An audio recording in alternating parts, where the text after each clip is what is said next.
الحمد لله نحمده ونستعينه ونستغفره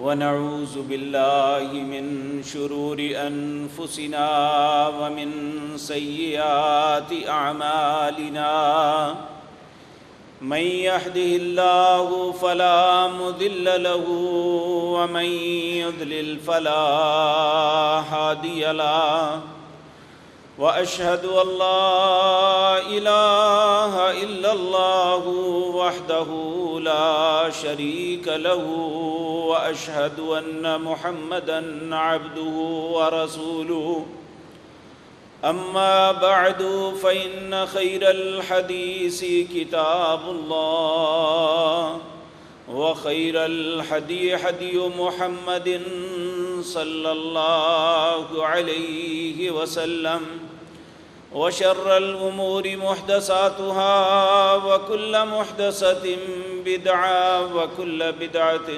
ضلالة وكل ضلالة في النار رب اشرح لي صدري ويسر لي أمري واحلل عقدة من لساني يفقهوا قولي اللهم انفعنا بما علمتنا وعلمنا ما ينفعنا وزدنا علما رب أوزعني أن أشكر نعمتك التي أنعمت علي وعلى والدي وأن أعمل صالحا ترضاه وأصلح لي في ذريتي إني تبت إليك وإني من المسلمين أعوذ بالله السميع العليم من الشيطان الرجيم بسم الله الرحمن الرحيم إن الدين عند الله الإسلام وما اختلف الذين أوتوا الكتاب إلا من بعد ما جاءهم العلم بغيا بينهم ومن يكفر بآيات الله فإن الله سريع الحساب فإن حاجوك فقل أسلمت وجهي لله ومن اتبعني وكل الذين أوتوا الكتاب والأميين أأسلمتم فإن أسلموا فقد اهتدوا وإن تولوا فإنما عليك البلاغ والله بصير بالعباد.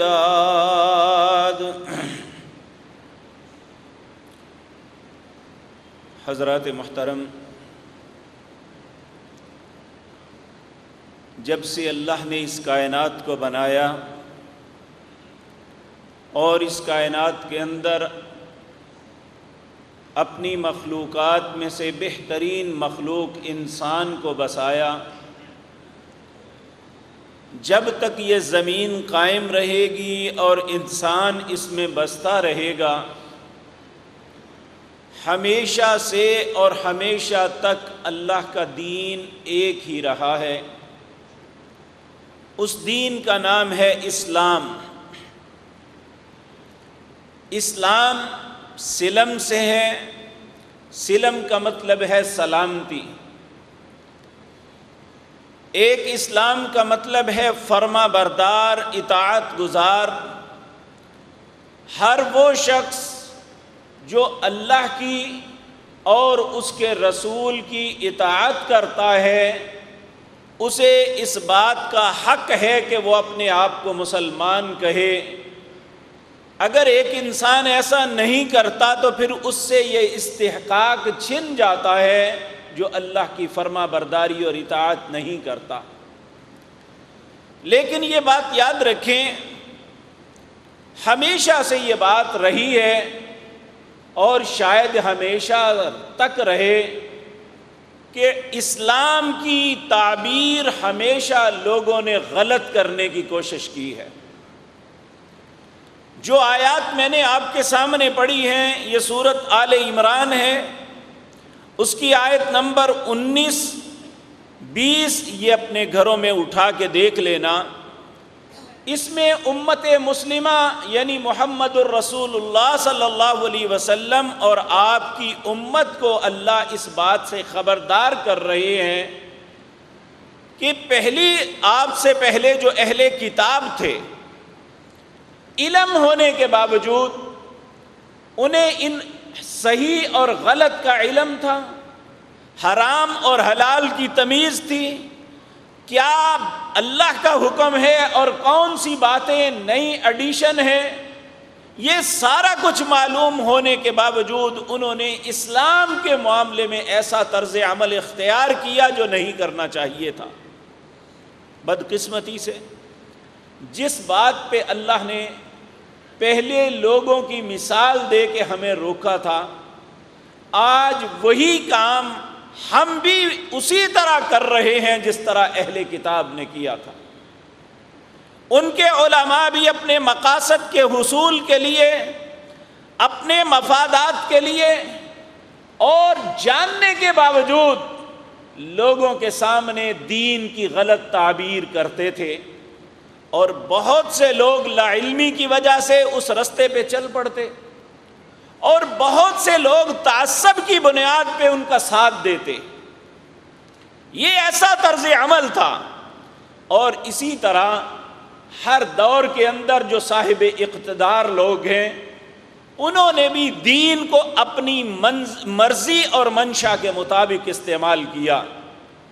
اور یہ بات یاد رکھیں کہ لوگ ان کے متعلق ایک مقولہ مشہور ہے کہ عوام کل انعام، عمومی لوگوں کی مثال جانوروں کی سی ہے۔ اگر ایک جانور کو پکڑ کے جہاں مرضی اسے چلا دیا جائے، سارے کے سارے اسی کے پیچھے چل پڑتے ہیں۔ تو یہ ایک حقیقت ہے جس سے انکار نہیں کیا جا سکتا کہ جو بھی حاکم آتا ہے لوگوں کا ذہن اس کے مطابق بن جاتا ہے، اور جو تربیت کرتا ہے۔ آپ دیکھیں سیدنا عمر رضی اللہ تعالی عنہ، آپ کی مثال دنیا میں سامنے ہے کہ امتیوں کے اندر آپ کی جب حکومت بنی، دنیا کے اندر کیا تغیر و تبدل آیا، تاریخ میں کتابوں کے دفتر بھرے پڑے ہیں۔ اور جس دن انہیں شہید کیا گیا، تاریخ میں ایک بڑا عجیب و غریب واقعہ ملتا ہے۔ فرات کے کنارے جو مدینے سے تقریباً 1500 کلومیٹر دور ہے، رستے میں ایک سمندر حائل ہے، وہاں ایک چرواہا بکریاں چرا رہا تھا، تو ایک بھیڑیا آیا، اس نے بکری کے بچے کو اٹھایا اور بھاگ گیا۔ حالانکہ یہ چرواہے بکریوں سے زیادہ تیز ہوتے ہیں، یہ اگر کوئی بھیڑیا پکڑ بھی لے تو یہ بھاگ کے اس کے منہ سے اپنا شکار چھین لیتے ہیں کہ یہ اپنا نقصان نہیں ہونے دیتے۔ تو یہ چرواہا جوان بھی تھا، پھرتیلا بھی تھا، بیٹھ کے رونا شروع کر دیا۔ کچھ لوگوں نے اس سے یہ بات کہی کہ بھائی اللہ کے بندے، اٹھنا تھا، ہمت کرنی تھی، بھاگ کے اپنی بکری کا بچہ بھیڑیے کے منہ سے چھین لینا تھا، اور تو اپنے نقصان پہ رونا بیٹھ کے شروع کر دیا ہے۔ کہنے لگا اپنی بھیڑ کے بچے کو نہیں رو رہا، میں تو خلیفۃ المسلمین کو رو رہا ہوں جو آج نہیں ہیں۔ لوگوں نے کہا تمہیں کیسے پتا؟ کہا یہی بھیڑیا روزانہ آ کے یہاں پانی پیتا تھا، آج تک اسے جرت نہیں ہوئی، آج اگر یہ کچھ ہوا ہے تو یقینی بات ہے عمر کا عدل نہیں رہا، اس لیے یہ معاملہ پیش آیا۔ اور پھر اس کی تحقیق ہوئی کہ واقعتاً اسی دن سیدنا عمر رضی اللہ تعالی عنہ کو شہید کر دیا گیا تھا۔ تو میرے عزیز بھائیو، یہ ایک فطرت ہے، جس طرح علماء کے پیچھے لوگ لگتے ہیں، ان کی باتوں کو مان کے ہدایت یا گمراہی کوئی بھی رستے پہ چل پڑتے ہیں، اسی طرح حکمرانوں کا معاملہ ہے۔ اگر حکمران درست ہوگا، وہ ہدایت پہ ہوگا، تو لوگ بھی ہدایت کے رستے کو اپنا لیتے ہیں۔ اگر حکمران بہکا ہوا ہوگا تو لوگ بھی اسی رستے کو اپنا لیتے ہیں۔ تاریخ ادب کی کتابوں میں، عربی ادب کی کتاب تھی قطف الازہار، اس کے اندر ایک بڑا عجیب و غریب واقعہ لکھا ہوا ہے۔ کہتے ہیں ایک مرتبہ ایک بادشاہ گھوڑے سے گر گیا، گھوڑے سے جب گر گیا تو اس کی ٹانگ ٹوٹ گئی۔ ایک لمبا عرصہ تک وہ باہر نہ نکلا، کیونکہ ٹانگ ٹوٹی ہو تو جڑتے ہوئے عرصہ لگتا ہے۔ جب اس کی ٹانگ جڑ گئی، حکماء نے، ڈاکٹرز نے اسے اجازت دے دی کہ اب تم چل سکتے ہو۔ جب وہ چہل قدمی کے لیے باہر نکلا تو اس کی ٹانگ جڑنے کے باوجود بالکل درست نہیں ہوئی تھی، اس کی ٹانگ میں لنگڑا آ گیا۔ اب وہ اپنے پاؤں کو دبا کے چلنے لگا، اسی طرح چلتا۔ ایک شخص اس شہر میں داخل ہوا، اس نے دیکھا کہ سارے کے سارے لوگ جو ہیں اپنی ٹانگوں کو دبا کے چل رہے ہیں۔ اس نے پوچھا بھائی اللہ کے بندو کیا ہو گیا ساری قوم کو؟ ہر شخص ایک ہی رستے پہ چل رہا ہے، کیا سب کی ٹانگیں ٹوٹ گئیں؟ وہ کہنے لگے ٹانگیں نہیں ٹوٹی، لیکن یہ شاہی ٹور ہے اس لیے ہم اس کے مطابق چل رہے ہیں۔ یہ ایک مزاج کی بات کی ہے، یہ سچ ہے یا جھوٹ یہ اپنی جگہ، لیکن انہوں نے قوم کے مزاج کی تصویر کشی کی ہے کہ قوم اپنے حاکم کو دیکھ کے حتیٰ کہ بے وقوفوں والی کی حرکتیں بھی کرنی شروع کر دیتی ہے۔ اسی طرح میرے عزیز بھائیو، اللہ نے یہاں یہ بات ہمیں سمجھانے کی کوشش کی کہ اسلام میرا دین ہے، اور اسلام کیا ہے؟ جو اللہ نے اپنے نبیوں پہ نازل کیا۔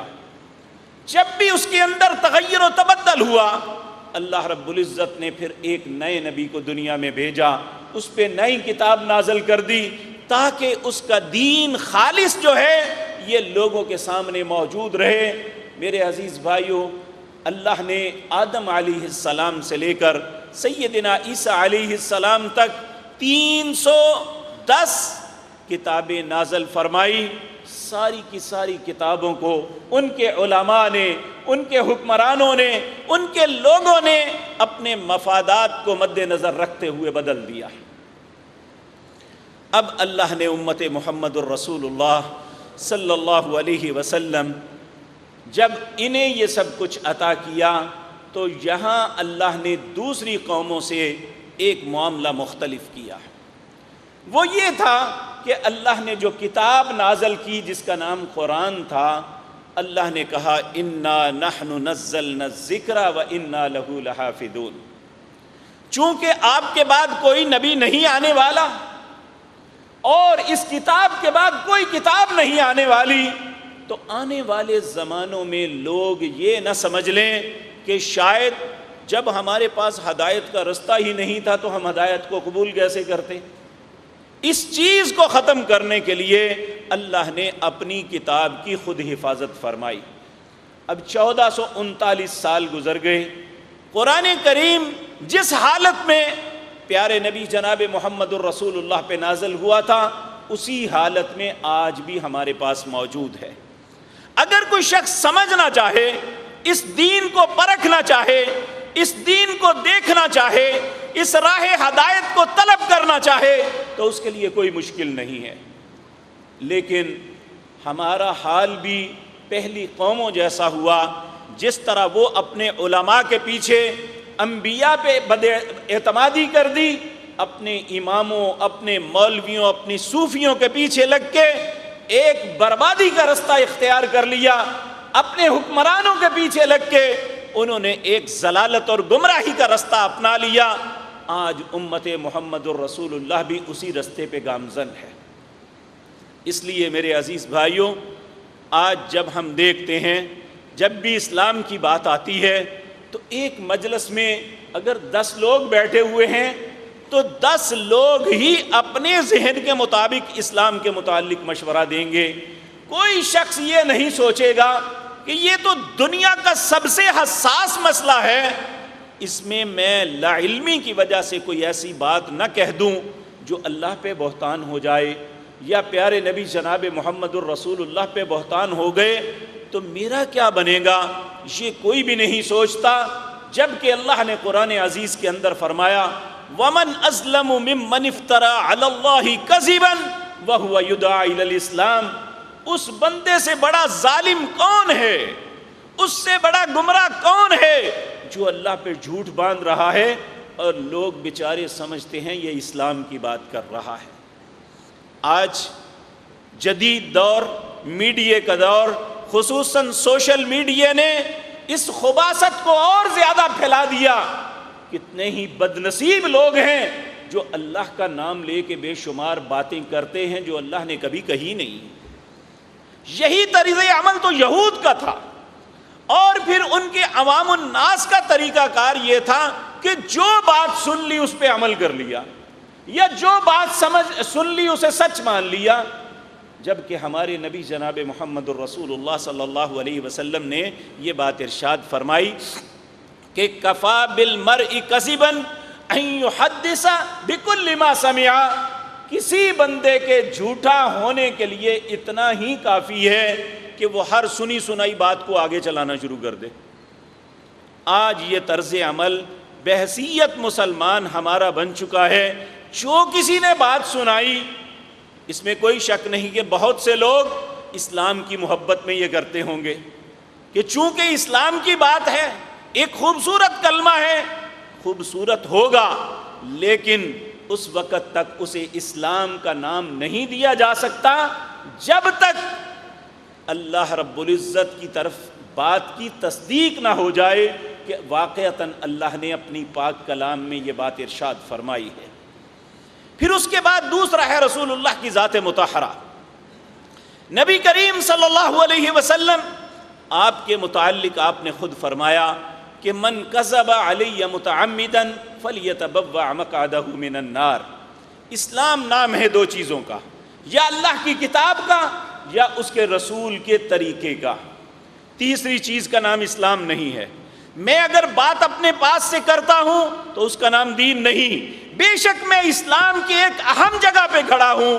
اگر میں غلط کرتا ہوں تو اس کا مطلب یہ نہیں ہے کہ یہاں کھڑے ہوئے جھوٹ بولیں تو اس جھوٹ کو تسلیم کر لیا جائے، ایسی بات نہیں ہے۔ جب میں رسول اللہ کی بات کروں گا اور وہ بات بھی سچ ہو، آپ کو تصدیق بھی ہو جائے، تو پھر اسے ماننا فرض ہے۔ میں ایک چھوڑ کے 1000 باتیں کروں، آپ میری ہر بات کو ٹھکرا دیں، آپ کے ایمان پہ فرق نہیں آئے گا۔ لیکن اگر میں یا آپ اللہ یا اس کے رسول کی بات ایک بھی ٹھکرانے کی کوشش کریں گے تو اسلام سے نکل کے کفر کی وادیوں میں چلے جائیں گے۔ اس لیے میرے عزیز بھائیوں، آج ایک ایسا وقت ہے جس کی نشاندہی ہمارے پیارے نبی جناب محمد الرسول اللہ صلی اللہ علیہ وسلم نے آج سے 1400 سال پہلے کی تھی۔ آپ نے مشرق کی جانب اشارہ کر کے فرمایا کہ میں ادھر سے فتنے دیکھ رہا ہوں۔ اب ہم دیکھ لیں، ذرا سوچیں، ہم نماز کدھر پڑھتے ہیں؟ مغرب کی جانب۔ تو مغرب کی جانب آپ قبلے میں یعنی بیت اللہ، وہاں سے مشرق کی جانب یہی ہمارے ممالک آتے ہیں، عراق سے لے کر آگے انتہا تک، شمال مشرق تک، یہ سارے مشرقی ممالک جن میں افغانستان ہے، انڈیا ہے، برما ہے اور ایران ہے اور روسی ریاستیں ہیں، یہ سارے کوکاف تک جتنے ممالک ہیں یہ سارے مشرق میں واقع ہیں۔ اور کیوں آپ نے کہا؟ ایک طالب علم کی حیثیت سے جو بات مجھے سمجھ آئی وہ یہ ہے، چونکہ ہم لوگ عربی نہیں جانتے، اس لیے ہمارے سامنے کوئی بھی بات پیش کی جائے ہم اس کی تصدیق کرنے سے اکثر لوگ قاصر ہیں کہ کیسے کریں گے۔ بلکہ اکثر مسلمانوں کو تو قرآن کا ترجمہ بھی نہیں آتا، اللہ ہم پہ رحم فرمائے۔ حقیقتاً جو لوگ قرآن کا ترجمہ ہی پڑھ لیتے ہیں انہیں گمراہ کرنا بہت مشکل کام ہے۔ اگر اس کا دل خود اپنا ٹیڑھا نہ ہو جائے تو الگ بات ہے، اگر وہ خلوص دل کے ساتھ اس قرآن کو سمجھ کے پڑھتا ہے تو پھر اسے گمراہ کرنا، غلط رستے پہ لگانا انتہائی کٹھن اور مشکل کام ہے، کیونکہ اس نے اللہ کی وہ مضبوط رسی پکڑ لی ہے جو اسے اللہ کی طرف لے جاتی ہے۔ میرے عزیز بھائیو، یہ ساری گزارشات اس لیے کی ہیں، آج دو چیزوں کی وجہ سے ہمیں گمراہ کیا جا رہا ہے۔ ایک تو یہ کہ ہمیں بتلایا جاتا ہے کہ اللہ سے ملانے کا رستہ جو ہے وہ خانقاہی نظام میں ہے. جو صوفیاء نے نظام دیا ہے یہ رستہ ہے حقیقتاً اللہ سے ملانے کا. تو کیا میں سوال کر سکتا ہوں یہ نظام جو خانقاہی نظام تھا یہ تو 6 صدی میں شروع ہوا, اس سے پہلے 5 صدیوں میں کوئی بھی شخص ایسا نہیں تھا جس کا تعلق اللہ کے ساتھ تھا, جبکہ رسول اللہ صلی اللہ علیہ وسلم نے فرمایا خیر القرون قرنی ثم الذین یلونہم ثم الذین یلونہم, سب سے بہترین زمانہ میرا ہے, اس کے بعد میرے بعد کا زمانہ, اس کے بعد کا زمانہ. آپ کا زمانہ کون سا ہے؟ جس میں آپ کی ذات مطہرہ اور آپ کے صحابہ زندہ رہے, یہ 110 سال ہے. ثم الذین یلونہم, پھر وہ لوگ جنہوں نے ایمان کی حالت میں رسول اللہ کے ساتھیوں کو دیکھا تھا, تابعین, یہ تقریباً 125 سال کا عرصہ ہے. اور ثم الذین یلونہم, پھر وہ لوگ جنہوں نے تابعین کو ایمان کی حالت میں دیکھا, یہ بھی تقریباً 150 سال تک یہ عرصہ بنتا ہے. یہ 3 زمانے ہیں جو بہترین. اس کے بعد فرمایا یہ چھان بورا ہے. آج ہم دین کی وہ تشریح کر رہے ہیں, ہم دین کو ایسے رستے پہ چلا رہے ہیں جس کا نہ اللہ نے حکم دیا, نہ اس کے رسول نے, اور نہ بہترین زمانوں میں کوئی شخص جانتا تھا. جس چیز کو ہم دین کا نام دے رہے ہیں اللہ کی نظروں میں وہ دین نہیں ہے. تو دوسرا, حکمران اپنے مقاصد کے حصول کے لیے اسلام کو موم کی ناک بنائے ہوئے ہیں. جو بھی آتا ہے اپنے مقاصد کے حصول کے لیے اسلام کا نام استعمال کرتا ہے. جس طرح آج بھی ایک بات معروف ہے کہ ریاست مدینہ کی طرز پہ ہم اس ملک کو کریں گے, تو میں آپ کے سامنے ریاست مدینہ اور والی مدینہ کے حالات رکھتا ہوں. پھر آپ سوچیں کہ کیا ہم اپنے دین کے ساتھ, اپنے رسول کے ساتھ, اپنے رب کے ساتھ مذاق کر رہے ہیں یا واقعتاً اس معاملے میں مخلص ہیں.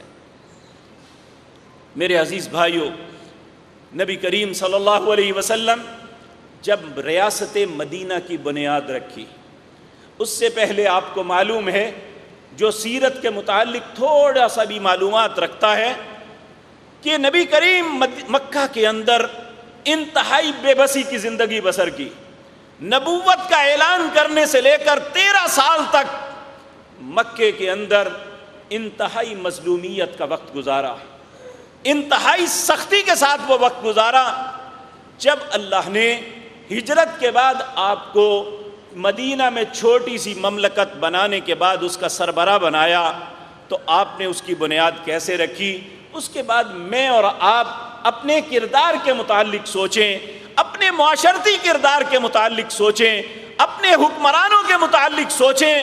کیا والی مدینہ نے جو ریاست مدینہ کے لیے سب سے پہلا چارٹر آف ڈیمانڈ دیا تھا, کیا اس میں کوئی بھی رمق ہمارے اندر نظر آتی ہے؟ حضرت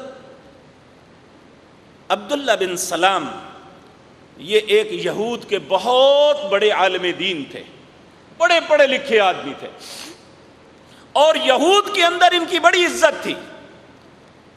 جب نبی کریم صلی اللہ علیہ وسلم مدینہ منورہ میں آئے تو ان کے دل میں خواہش پیدا ہوئی میں اس شخصیت کو تو دیکھوں جنہوں نے نبوت کا دعویٰ کیا ہے. اور میں یہ عرض کر دوں کہ یہود نے جو کچھ اپنی کتابوں میں پڑھا ہوا تھا نا, اللہ نے کہا یہ میرے نبی کو اس طرح پہچانتے ہیں جس طرح ایک باپ اپنے بیٹے کو پہچانتا ہے. تو جب یہ عبداللہ بن سلام آئے تو انہوں نے جب نبی کریم صلی اللہ علیہ وسلم کے چہرہ اطہر کو دیکھا تو دیکھتے ہی کہنے لگے کہ یہ شخص جھوٹا نہیں ہو سکتا, ایسا چہرہ جھوٹ نہیں بول سکتا. اور جو نشانیاں ہم نے تورات میں پڑھی ہیں وہ ساری ان میں نظر آ رہی ہیں. اور پھر یہ اس کے بعد میں نے کہاں جانا ہے؟ دیکھیں 2 کردار, ایک حیی بن احتب تھا جس کی بیٹی صفیہ نبی کریم کی زوجہ بنی, لیکن اس بد نصیب کو دین جو ہے اسلام جو ہے اس کی توفیق نہ ملی, یہ بھی آیا. اس نے بھی آ کے رسول اللہ کو دیکھا، دونوں بھائی مل کے آئے خیبر سے 70 کلومیٹر کا فاصلہ طے کر کے، نبی کریم سے ملاقات ہوئی، واپس گئے، بھائی نے پوچھا ہوئی کیا خیال ہے؟ کہنے لگا اللہ کی قسم، ان کے چہرے سے جو کچھ ان کی گفتگو سے سنا ہے یہ اللہ کے نبی ہیں، اس میں ذرہ برابر شک نہیں۔ تو بھائی نے کہا اب ہمیں کیا کرنا ہے؟ فوراً کہنے لگا مخالفت۔ اس نے کہا کیوں؟ کہنے لگا اس لیے کہ ہماری قوم سے نہیں ہے۔ ایک کردار یہ تھا، دوسرا کردار عبداللہ بن سلام رضی اللہ تعالی عنہ کا تھا۔ انہوں نے جب اسلام کے آثار کو دیکھ لیا تو فوراً دل میں آیا کہ اسے قبول کر لینا چاہیے، اگر موت آ گئی تو اللہ کے ہاں کفر کی حالت میں نہ چلے جائیں۔ پہلے کہا اے اللہ کے پیارے حبیب صلی اللہ علیہ وسلم، یہ آپ کی مجلس میں یہود بھی ہیں، یا انہیں بلاؤ اور میرے متعلق پہلے پوچھو کہ میں کون ہوں اور ان کا میرے متعلق کیا تصور ہے۔ نبی کریم صلی اللہ علیہ وسلم نے یہود کے بڑے لوگوں کو بلایا، وہ بیٹھے، کہا یہ عبداللہ بن سلام کیسا آدمی ہے؟ کہنے لگے اتنا اچھا، اتنا نیک، اتنا پارسا اور اتنا علم والا، تو مدینے یا ارد گرد میں ایسا علم والا بندہ ہے ہی کوئی نہیں، اتنا متقی اور پرہیزگار بندہ ہی کوئی نہیں۔ جب یہ ساری باتیں انہوں نے کر لی تو پردے کے پیچھے سیدنا عبداللہ بن سلام بیٹھے ہوئے تھے، باہر نکل کے کہنے لگے اشہد ان لا الہ الا اللہ و اشہد ان محمد الرسول اللہ۔ یہ کہنا تھا تو سارے کے سارے یکمشت بدل گئے۔ اس کا تو باپ دادا بھی بڑا گندا تھا، یہ تو خود بڑا خبیث ہے، یہ تو علم اس کے پاس ہے ہی نہیں، اس نے تو ہماری ناک کٹوا کے رکھ دی۔ یعنی یہ یہود کا کردار تھا، عبداللہ بن سلام رضی اللہ تعالیٰ عنہ نے دکھایا۔ تو ان لوگوں نے رسول اللہ کی رسالت کو تسلیم کیا۔ تو میرے عزیز بھائیو، یہ نبی کریم، یہ حضرت عبداللہ بن سلام کہتے ہیں میرے دل میں اسلام کی کیوں چاہت پیدا ہوئی کہ میں جب آیا تو نبی کریم بحیثیت سربراہ مملکت پہلا خطبہ ارشاد فرما رہے تھے، آپ لوگوں کے سامنے اپنا آئیڈیا دے رہے تھے کہ میں کیا کرنے والا ہوں، میں نے کیا کرنا ہے اور آپ نے کیا کرنا ہے۔ اگر یہ کام کر لو گے تو ریاست مدینہ کی بنیاد تب پڑے گی۔ ان میں سب سے پہلا کہا ایھا الناس اسمعوا قولی، اے لوگو میری بات غور سے سن لو، چار کام کر لو تو پھر یہ یقین جانو دنیا میں بھی سلامتی اور آخرت میں جنت میں سلامتی کے ساتھ داخل ہو جاؤ گے۔ وہ کیا کام تھے؟ سب سے پہلا کام کہا افشوا السلام، سلام کو عام کر دو۔ سلام کو عام کرنا کیا ہے؟ کہ ایک دوسرے پہ سلامتی بھیجو۔ ہر شخص جب دوسرے کو ملے وہ اسے اس بات کا یقین دلائے کہ السلام علیکم، میں تمہاری سلامتی کا ضامن بن کے کہتا ہوں اللہ تمہیں بھی سلامت رکھے۔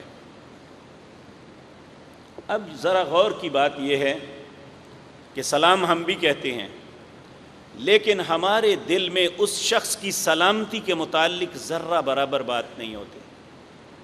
ہم یہ نہیں چاہتے، ہم زبان سے کہہ رہے ہیں السلام علیکم، تم پہ سلامتی ہو، لیکن ہمارا دل چاہتا ہے کہ اس کی بربادی ہو۔ ہماری سوچ اس سے مختلف ہے۔ نبی کریم صلی اللہ علیہ وسلم نے سب سے پہلی ریاست مدینہ کی لیے جو قانون مرتب کیا وہ یہ تھا کہ لوگوں سلام کو عام کر دو، سب ایک دوسرے کی سلامتی کے ضامن بن جاؤ۔ اور پھر یہ حکمن کہا جب ایک شخص تمہارے سامنے اس بات کا اقرار کرتا ہے، تمہیں سلامتی کی ضمانت دیتا ہے، تم پہ سلامتی بھیجتا ہے، اب تم پہ فرض ہے کہ تم بھی اس کی سلامتی کے ضامن بنو۔ یہ نہیں کہ وہ تو تمہاری سلامتی کا ضامن بن رہا ہے لیکن تم اس کی سلامتی کے ضامن نہیں ہو۔ میں اللہ کا واسطہ دے کے کہتا ہوں، مجھ سمیت ہر شخص اپنے دل سے پوچھے، ہم ایک ملک کے باسی ہیں، کم از کم یہ اس مسجد کے اندر جتنے لوگ ہیں ہم سب مسلمان ہیں، اللہ کو رب مانتے ہیں، نبی کریم صلی اللہ علیہ وسلم کو اپنا رہبر مانتے ہیں، اس کتاب کو کتاب حق مانتے ہیں، یہ بات درست ہے؟ کیا واقعتاً میں اور آپ اب ایک دوسرے کی سلامتی کے ضامن ہیں؟ تو پھر ہم دھوکہ نہیں دے رہے اپنے آپ کو ریاست مدینہ کا نام لے کے؟ حکمران سے لے کر ایک ادنا انسان تک جب ہم ایک دوسرے کی خیر خواہی کے لیے ذرہ برابر تیار نہیں ہے تو کون سی ریاست مدینہ ہے جس کی نقل کرنے کے لیے ہم چل پڑے ہیں؟ اس سے بڑا دھوکہ کیا ہو سکتا ہے؟ آپ ٹھیک ہے دنیا کی سیاست کریں، ہمیں کوئی پرواہ نہیں ہے، لیکن جب آپ اللہ اور اس کے رسول کا نام لے کے دھوکہ دیں گے تو ہم اسی گھر کے چوکیدار ہیں، یہ بات ضرور سمجھائیں گے کہ ہمیں ایسا نہیں کرنا چاہیے۔ رسول اللہ صلی اللہ علیہ وسلم نے اس ریاست مدینہ کی بنیاد رکھتے ہوئے کہا تھا ایک دوسرے کی سلامتی کے ضامن بنو۔ ہم ایک دن بھی بہت بڑا ہے، ایک دن کا چوتھائی یہ بھی بہت زیادہ ہے، 24 گھنٹوں میں 1 گھنٹہ کوئی شخص کہہ دے کہ میں نے اس وقت کسی کی غیبت نہیں کی، میں نے کسی کو گالی نہیں نکالی، میں نے کسی کا نقصان نہیں کیا، یا کسی کے نقصان پہ آنکھیں نہیں بند کی، کوئی ایک بات کر دے۔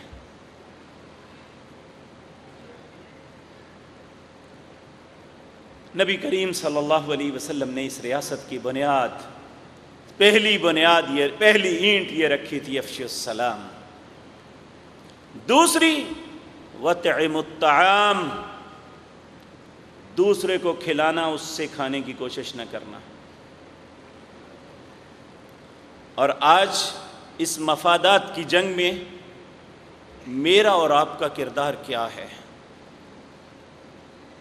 کیا کوئی بھی شخص اپنے سکے بھائی کے لیے کچھ بھی چھوڑنے کے لیے تیار ہے؟ ہمارے تو جب مفادات کی جنگ آتی ہے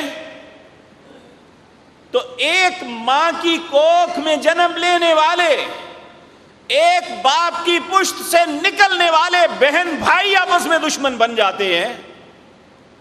تو اسلام نے تو دشمنوں کو جوڑ کے بھائی بنا دیا تھا۔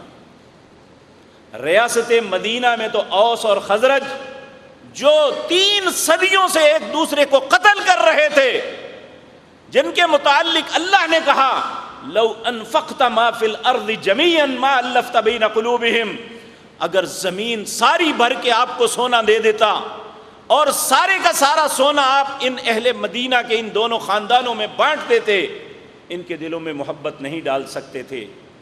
محبت اور مودت اس وقت آتی ہے جب ہم اپنے مفادات کو قربان کر کے دوسرے کے لیے چھوڑ دیں۔ ہم نے اللہ کی توفیق سے پرسوں بھی قربانی کی، کل بھی کی ہوگی، آج بھی بے شمار لوگ کر رہے ہوں گے اور کل بھی کریں گے۔ یہ قربانی کیا ہے؟ قربانی یہ ہے کہ حق آپ کا، آپ دوسرے کو راضی کرنے کے لیے وہ دے دیتے ہیں۔ اللہ کے ہاں قربانی بھی یہ ہے کہ فرض نہیں ہے، لیکن ہم صرف اس کو راضی کرنے کے لیے اس کی راستے میں قربان کر دیتے ہیں۔ تو یہ قربانی ہمیں سبق دیتی ہے کہ ہم زندگی کے دوسرے معاملات میں بھی اثار اور قربانی کے جذبے کو اپنائیں۔ آج ہم دیکھ لیں کہ ہمارا اگر مذہبی بنیادوں پہ تفریق ہے، یعنی فرقے بازی ہے، یا سیاسی بنیادوں پہ تقسیم ہے، ہمارے دل بغض سے بھرے ہوئے ہیں۔ ہم میں سے ہر شخص کا دل چاہتا ہے کہ یہ برباد ہو جائے، یہ مر جائے، یہ نہ رہے، کیونکہ مجھے اچھا نہیں لگتا۔ ریاست مدینہ کی بنیاد یہ نہیں تھی۔ ریاست مدینہ کی بنیاد تو یہ تھی کہ جس دن مکہ بنا تھا، مکہ فتح ہوا تھا، اعوذ باللہ من الشیطان، مکہ فتح ہوا تھا، نبی کریم صلی اللہ علیہ وسلم نے ان سارے لوگوں نے جنہوں نے 13 سال تک ایک دن اور رات آپ کو چین نہیں لینے دیا تھا، ان سے کہا تھا کہ بتاؤ اب تمہارے ساتھ کیا سلوک کروں؟ تو نبی کریم نے جواب نہیں دیا تھا، تو ان میں سے ایک شخص نے کہا ہم وہی سلوک کی توقع رکھتے ہیں جو یوسف نے اپنے بھائیوں سے کیا تھا۔ نبی کریم صلی اللہ علیہ وسلم کہا میرے ایک نبی بھائی کی اتنی بڑی بات کر دی ہے تو میں اس بات کو رد کر دوں؟